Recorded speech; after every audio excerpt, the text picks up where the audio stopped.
his expectations of the college, chances are that you will find fear, apprehension, and terror of how they will be treated once in the college. It is said that a man's imagination knows no bounds. Very true. But when it comes to ragging, it can be rightly said that the man's perverted imagination too knows no bounds.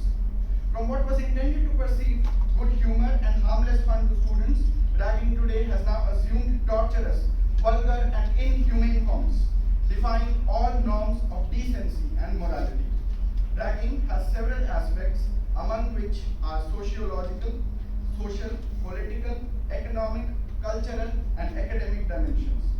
Any act that prevents, disrupts, or disturbs regular academic activity of a student should be considered within the academics related aspect of ragging. Similarly, exploiting the services of a junior student for completing the academic tasks assigned to an individual or a group of seniors as an aspect should also be considered as an aspect of academics related ragging prevalent in many institutions, particularly in the professional institutions of medicine. Any act of financial extortion or forceful expenditure burden put on a junior student by senior students should be considered as an aspect of ragging for economic dimensions of ragging.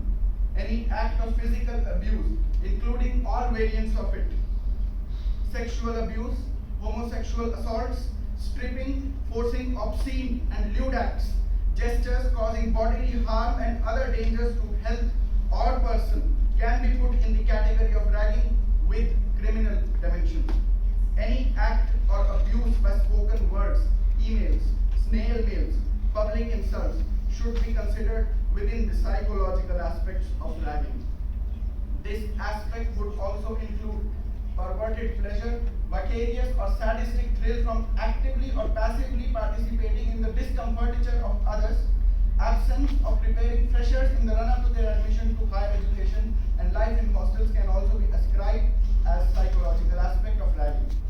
Any act that affects mental health and self-confidence of the students can also be described in terms of the psychological aspect of ragging.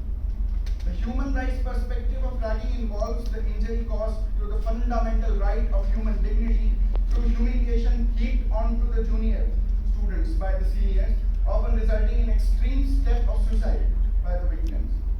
A freshman walking through the gates of the college, often perplexed and anxious, but one who is inquisitive, curious to learn, and above all, naive. Should they be forced into their shell, and that too via horrendous means of indignity? No, sir.